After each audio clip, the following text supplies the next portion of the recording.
But, man, I don't have any idea what the Sixers are doing. You know, I don't think it's fair. Now, listen, I want to get this number right because this is crazy, and bless the kid, number one. He just signed for 3 years, $193 million. 3 years, $193 million to play basketball. We're not steel workers. We're not nurses. Like people who got like real jobs who have to work 40, 50 hours a week. We're playing basketball at the most 4 days a week. Most of the time, 3 days a week. He has the best backup in the league at Drummond.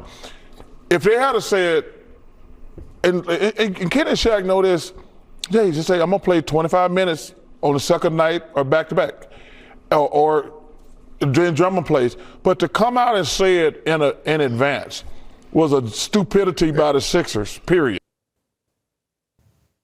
So that's Joel Embiid talking about he's not going to play any back-to-backs this year.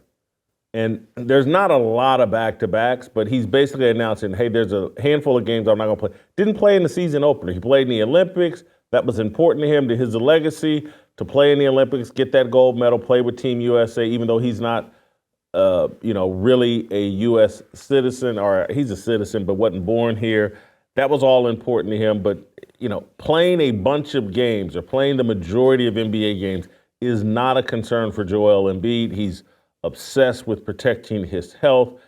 Here, I want to play another side. This is Kevin Garnett talking about Joel Embiid. Let's hear from KG. What do you think is a good number of games he plays? 82 games, man. This is what job calls for. You're not practicing. You're not even playing a whole.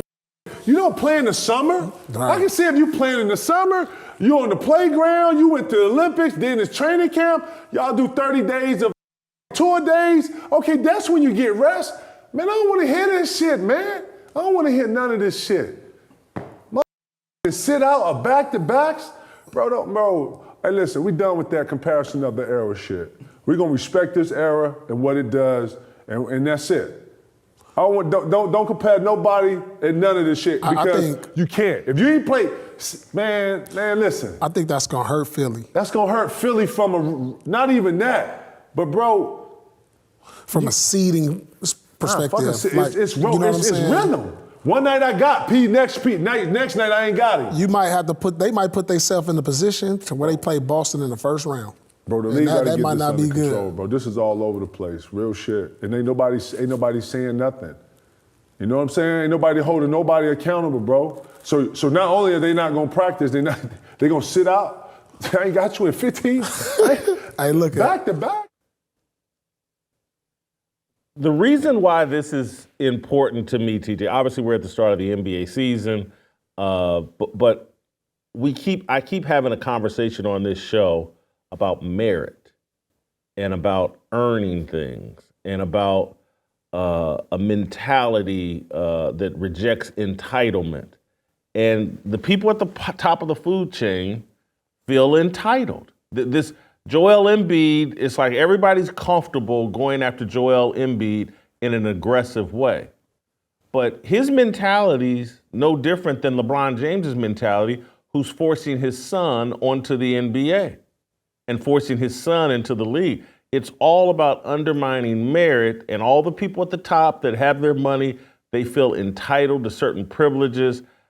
And this goes back to, and Butter yesterday made the comment that, I'm crazy for saying that the WNBA is going to surpass the NBA.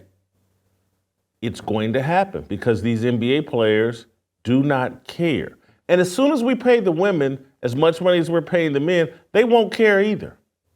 But right now, that's not true. The women actually care, and it matters. Anyway, TJ, your thoughts? Yeah, I think it's just a bad culture. It's a rotten culture that I don't know how you fix. And it comes from, load management started with Greg Popovich, who's an old military guy. You're supposed to be a tough guy, picking a fight with the media all the time. Oh, yeah, I'm going to sit my players. And, I got an older crew, and we need to be ready for the playoffs. That's not like an old tough guy mentality. I agree. I want to just stop you there a little bit, though, just because, and not to scold you, but I just want to, because there's better stuff, Because Steve Kim, we talked about Popovich yesterday, and I know that he started, but this culture of DEI, I'm trying to connect it all to this big picture.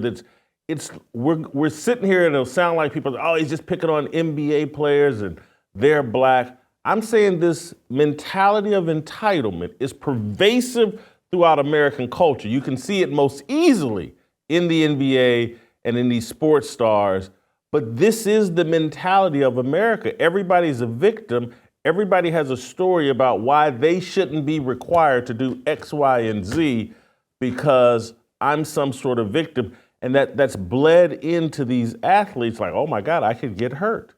Well, men used to take incredible risks to make this country great, risking injury, anyway. I just want to go a bit larger picture with you because one, I know you're capable. Continue. Yeah, well, so I'm not sure. I mean, this is stuff we used to have to beat out of kids. Like this is the natural. I've got 2 kids, right? Every kid will come up with every excuse they can possibly have to not do something. Butter will tell you the same thing. And we used to beat these out of kids. That is the natural progression of man. Everybody's got excuses for everything. And until somebody says, tough, we're going to overcome it, then you just don't. I mean, right? That's the story of America. John Smith said, you don't work, you don't eat. He got that directly from the Bible. And so we tried this socialist utopia where everything's just okay, we'll hand things out. And we went away from that. And the guys who toughed it out and worked, their family survived and everybody else died. And we've gone away from that. And part of this, I mean, the reality that's connected back to these guys are getting paid too much. Nobody's suffering anything. You don't ever have to overcome. From the time you're a little kid, now you can get on welfare. It's my favorite Rush Limbaugh quote to ever exist. In America, we don't have a safety net, we have a hammock. And so you don't suffer at any point at any time in your life. And then you get there, why should you think when you are the most popular guy in the world and you could send out a tweet and 20 million people will comment on it, that you should have to suffer for anything? You just do what you want to do all the time, and they'll still give you your money, and you'll have half the country defend you. Why would you ever step out of bounds there? I loved his point about the lack of accountability. And he's right. There is no accountability and with these elite athletes, but again, I'll again say this is pervasive throughout American culture. And people get upset when people suggest like Trump is going to bring some accountability back. People get upset by that. The other point that I wanted you to make, TJ, and I've kind of stepped on the point already. So we were talking this morning, and I think it was your instincts to say that football has a different culture than basketball.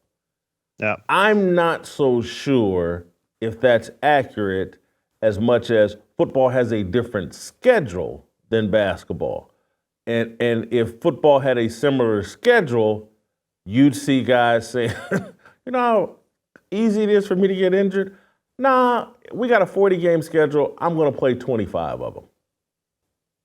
I don't agree. I think it's a culture thing because the NHL has an 82-game schedule, and you are seriously looked down upon if you miss any of those games. They're playing the same games that the NBA guys are, and they're playing them with lower body injuries, right? Because they got a broken foot and they can't tell you about it. I mean, I was in a Bible study with the Blues captain, David Backus, who played the entire playoffs with a broken foot. He couldn't walk. They would shoot him up every night just to get him out there on the ice. It's a culture thing. Now, do I think the NFL has the culture of the NHL? No. It's much worse than it used to be. I mean, years ago, about 10 years ago, we had Ronnie Lott on the radio show that I was doing in St. Louis. Ronnie Lott famously had his pinky finger amputated so that he didn't miss any games in the 1986 season. At end of 85, smashed his finger. They could have done a bone graft and tried to save his finger, but he'd have had to miss a few games. He just cut it off just so he could play. That was the culture then. Nobody in their right mind would do that now. But I'm telling you, we went into that interview, and I thought, hey, Ronnie Lott, I know his reputation. He's one of the hardest hitters in NFL history. He's got my same mindset. He folded like a cheap tent during a tornado. He talked all about concussions. He talked, well, you gotta follow the rules of the game. You got to go into safety. And I'm like, so the NFL is falling. They're well on their way. It's you mentioned it yesterday, right? It's the would you call it the cut flower, where like the roots of the game are gone, And I think you said it. Maybe I was listening to something else. The cut flour theory. You're listening to something else. All right, Dennis Prager has said this before. The cut flour theory. If you cut the flour off and you put it, and I give it to you, it'll look really good for a while, but it has no roots. It has no base. So eventually, it's going to wither and die. That is the NFL today. The base and the roots of what the NFL made it incredible. You've just cut the flour. It's only been 10, 20 years since you cut that flour, but it will die. It's dying soon. The roots are gone. That's the same thing I believe about the NBA, and maybe it's just what we believe. Maybe that's what men are. We're cut flowers. We've been taken away from our root, and I know you and I certainly believe this, is, our source, our root is God.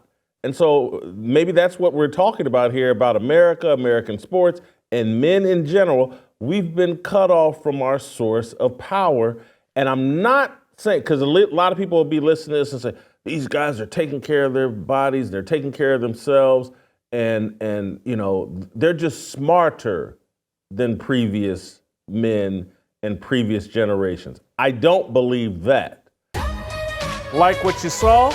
Hit that like button, subscribe, and check out the full episode by clicking the link below.